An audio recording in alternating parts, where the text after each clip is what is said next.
সুখী মানুষের তিনটা অবস্থা নবী বলছেন। একজন মানুষের মাঝে তিন গুণ পাওয়া গেলেই সে সুখী। বলেন কয় গুণ? তিনটা গুণ যদি আগামীকাল সকালে আপনার মাঝে পাওয়া যায় তাহলে বুঝবেন আগামীকাল আপনি সুখী।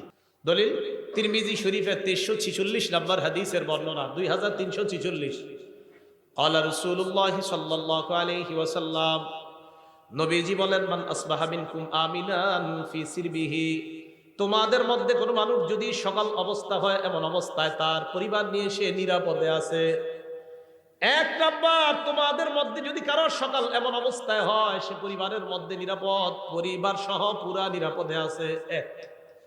দুই নাম্বার, মুআফান ফি জাসাদিহি, শরীরটা সুস্থ আছে। তিন নাম্বার, ইনদাহু কুতু ইয়াউমিহি, তার কাছে একদিনের খাদ্য আছে। নবীজি বলেন, কান্নামা হিজাত লাহুদ দুনিয়া, এই ব্যক্তির জন্য কেমন যেন পুরা দুনিয়ার সব কল্যাণ জমা করা হয়েছে।